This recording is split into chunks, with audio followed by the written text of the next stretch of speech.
Every personal finance rule you have ever followed is designed to protect 5 cents.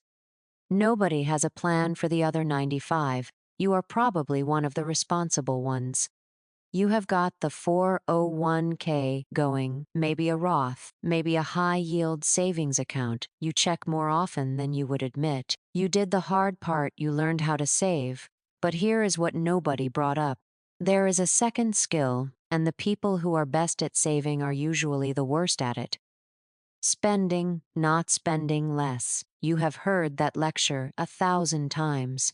I mean, spending in a way that actually changes something, because right now, and this is not a guess, this is the Bureau of Economic Analysis, the average American saves about 4.5 cents of every dollar earned.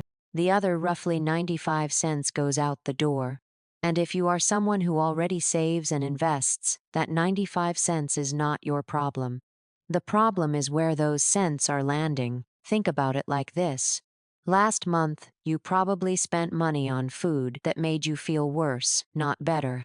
You probably spent time, which is money, doing something a professional could have done in half the time for a couple $100. You probably skipped the gym because it is a 20-minute drive, but you did not think to spend the money to fix that friction. And you probably felt a little guilty about ordering delivery, even though cooking would have cost you an hour you did not have. Nobody taught you any of this. Every finance book, every channel, every subreddit, they all teach the same first skill: stop spending, cut the latte, cancel the subscription, live below your means. And that is real, that matters, but it is chapter 1, and most people never open chapter 2. Here is the assumption underneath the assumption. Chapter 2 is this: once the foundation is solid, your edge is not saving more. It is redirecting what you already spend toward things that actually compound. Not in a portfolio, in your body, in your time, in your skills, in how Tuesday actually feels. A CPA who finds you $3,000 in deductions you missed might cost less than what TurboTax left on the table. A gym you will actually go to is worth more than a membership you will not.